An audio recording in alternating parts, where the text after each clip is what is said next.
Philippine and Indian navies begin first joint South China Sea patrols.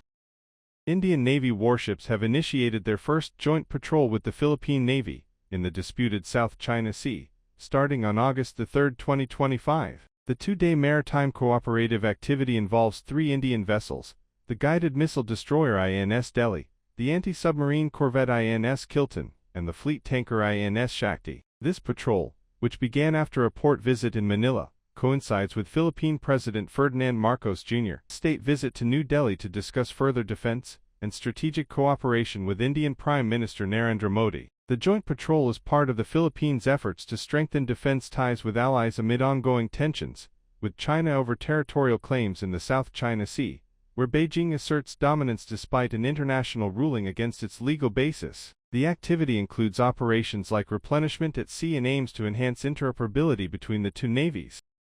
The joint patrol between the Indian and Philippine navies in the South China Sea is believed to be driven by strategic and geopolitical considerations. The patrol coincides with Philippine President Ferdinand Marcos Jr.'s state visit to New Delhi to meet Indian Prime Minister Narendra Modi. It underscores growing defense and strategic cooperation between India and the Philippines, aiming to deepen maritime security collaboration. Besides, the South China Sea is a hotspot of tension due to China's expansive territorial claims, which conflict with those of the Philippines and other nations, and are unsupported by a 2016 international ruling. The joint patrol signals a unified stance against China's aggressive actions, such as its Coast Guard's confrontations with Philippine vessels. Moreover, both nations aim to promote a rules-based international order and freedom of navigation in the Indo-Pacific. The patrol, involving exercises like replenishment at sea, boosts interoperability and demonstrates a commitment to regional stability amid rising tensions. The patrol aligns with broader regional dynamics, including the Philippines' efforts to bolster alliances with countries like India, the U.S., and Japan to counterbalance China. India's Act East policy and its growing naval presence in the Indo-Pacific make this an opportune moment to project power and solidarity with the Philippines. In essence, the timing reflects a strategic alignment to address shared concerns about China's actions, enhance defense ties, and promote stability in a contested region.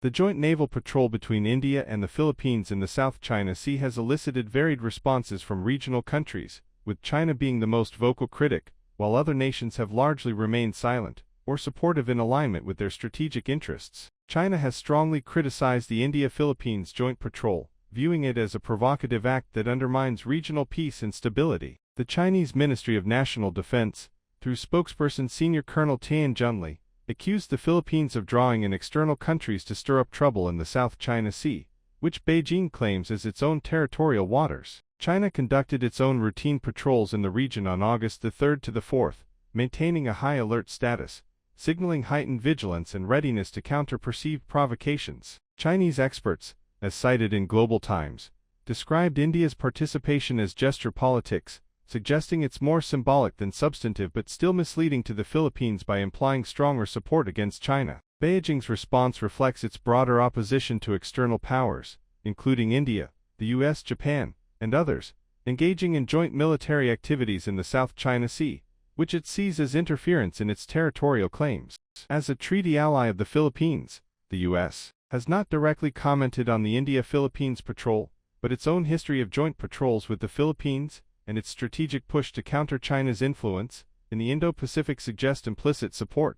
The U.S. has been a key driver of multilateral security cooperation in the region, and India's involvement aligns with Washington's broader Indo-Pacific strategy to rally allies against China's growing presence. Other regional powers like Japan, Australia have previously conducted joint patrols or maritime cooperative activities with the Philippines in the South China Sea, indicating a pattern of support for Manila's stance against China's claims. While no direct responses from Japan or Australia to the India-Philippines patrol are documented, their prior participation in similar activities suggests tacit approval or alignment with efforts to promote a rules-based order and freedom of navigation in the region. Japan, in particular, is planning trilateral patrols with the U.S. and the Philippines, reflecting a broader coalition-building effort that India's actions complement. There's no explicit mention of direct responses from ASEAN nations like Vietnam, Malaysia, or Indonesia, which also have overlapping claims in the South China Sea. However, these countries generally adopt a cautious approach, balancing their own territorial disputes with China and their relations with major powers like India and the Philippines. The joint patrol may be seen as part of a broader trend, where ASEAN nations like the Philippines strengthen security ties with external powers to counter China's assertiveness, but no specific statements from these countries regarding this patrol are noted in the sources. The joint naval patrol has significant implications for the broader South China Sea disputes, which involve overlapping territorial claims by China, the Philippines, Vietnam, Malaysia, Brunei, and Taiwan, as well as concerns over freedom of navigation and regional stability. First, China's strong opposition to the India-Philippines patrol, coupled with its own routine patrols on August 3 to 4, 2025, signals heightened tensions. China views such activities by external powers like India as provocations that challenge its expansive nine-line claims, which were invalidated by a 2016 international ruling. This could lead to increased Chinese naval and Coast Guard activity, including confrontations with claimant states like the Philippines and Vietnam, as seen in recent incidents. The patrol risks further militarizing the region, potentially escalating skirmishes in disputed areas like the Spratly and Paracel Islands. Second, the patrol underscores a growing alignment of nations, including the Philippines, India, the US, Japan, and Australia, in countering China's assertiveness. This builds on existing multilateral efforts, such as US-Philippines-Japan trilateral patrols and Quad cooperation, including US-India, Japan, Australia. For South China Sea issues, this strengthens the collective push for a rules-based international order and freedom of navigation, challenging China's unilateral actions. However, it may also polarize the region, with China framing these activities as part of a US-led containment strategy, potentially hardening its stance in negotiations. Third, for claimant states like the Philippines and Vietnam, the involvement of an external power like India enhances their strategic position. The patrol signals to smaller nations that they have support from major powers to assert their rights under international law, such as the UN Convention on the Law of the Sea, or UNCLOS. This could embolden the Philippines and others to conduct more frequent patrols or assert claims over disputed features, like Scarborough Shoal or Second Thomas Shoal, potentially leading to more standoffs with China.